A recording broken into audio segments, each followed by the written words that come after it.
Hello, Grant students, families, and community. Mrs. Escobar here, the Grant Elementary Librarian, and I'm here to read Chapter 18 of Charlotte's Web, The Cool of Evening. In the cool of evening, when shadows darkened the fairgrounds, Templeton crept from the crate and looked around. Wilbur lay asleep in the straw. Charlotte was building a web. Templeton's keen nose detected many fine smells in the air. The rat was hungry and thirsty. He decided to go exploring. Without saying anything to anybody, he started off.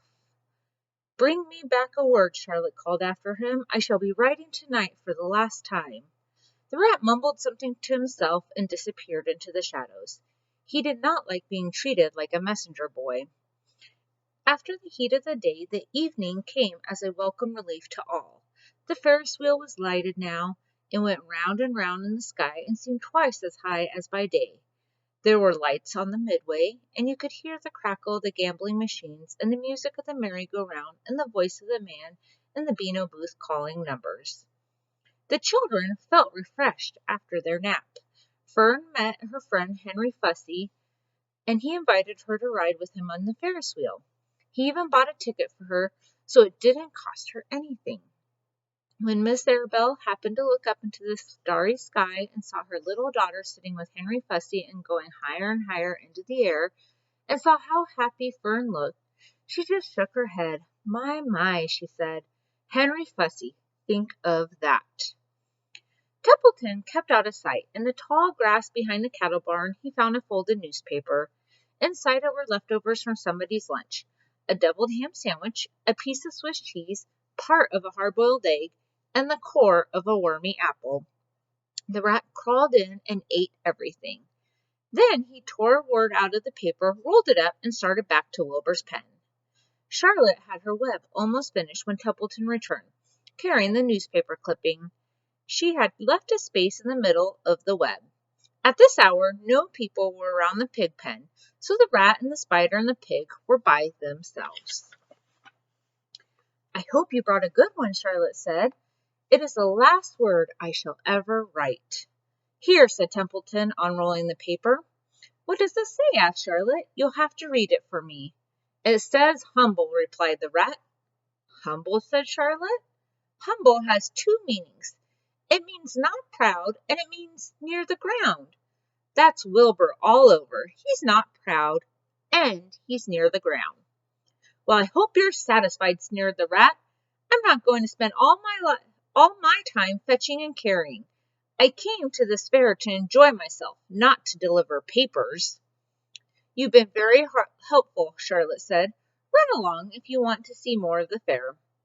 The rat grinned. "I'm going to make a night of it," he said. "The old sheep was right. This fair is a rat's paradise. What eating, and what drinking, and everywhere good hiding and good hunting. Bye-bye, my humble Wilbur. Fare thee well, Charlotte, you old schemer. This will be a night to remember in a rat's life." He vanished into the shadows. Charlotte went back to her work. It was quite dark now. In the distance, fireworks began going off, rockets scattering fiery balls in the sky. By the time the Arabelles and the Zuckermans and Lurvy returned from the grandstand, Charlotte had finished her web. The word humble was woven neatly in the center. Nobody noticed it in the dark. Everyone was tired and happy. Fern and Avery climbed into the truck and lay down. They pulled the Indian blanket over them. Lurvy gave Wilbur a forkful of fresh straw. Mr. Arabelle patted him. "Time for us to go home," he said to the pig. "See you tomorrow." The grown-ups climbed slowly into the truck, and Wilbur heard the engine start and then heard the truck moving away in low speed. He would have felt lonely and homesick had Charlotte not been with him. He never felt lonely when she was near. In the distance he could hear the music of the merry-go-round. As he was dropping off to sleep, he spoke to Charlotte. "Sing me that song again, about the dung in the dark," he begged. "Not tonight," she said in a low voice. "I'm too tired." Her voice didn't seem to come from her web. "Where are you?" asked Wilbur. "I can't see you. Are you on your web?" "I'm back here," she answered. up in this back corner. Why aren't you on your web? Asked Wilbur. You almost never leave your web. I've left it tonight, she said. Wilbur closed his eyes. Charlotte, he said after a while, do you really think Zuckerman will let me live and not kill me when the cold weather comes? Do you really think so? Of course, said Charlotte. You are a famous pig, and you are a good pig. Tomorrow you will probably win a prize. The whole world will hear about you. Zuckerman will be proud and happy to own such a pig. You have nothing to fear, Wilbur, nothing to worry about. Maybe you'll live forever. Who knows? And now go to sleep. For a while there was no sound. Then Wilbur's voice. What are you doing up there, Charlotte? Oh, making something, she said. Making something as usual.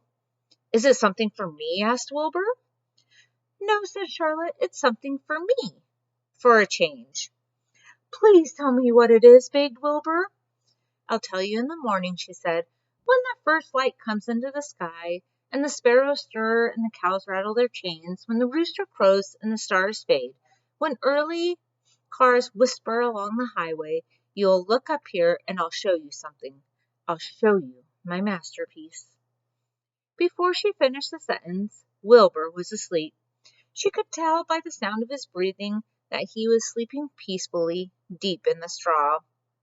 Miles away at the Arabelle's house, the men sat around the kitchen table eating a dish of canned peaches and talking over the events of the day. Upstairs, Avery was already in bed and asleep. Miss Arabelle was tucking Fern into bed. Did you have a good time at the fair? She asked as she kissed her daughter. Fern nodded. I had the best time I have ever had anywhere or any time in my whole life. Well, said Miss Arabelle, isn't that nice? And that is the end of chapter 18.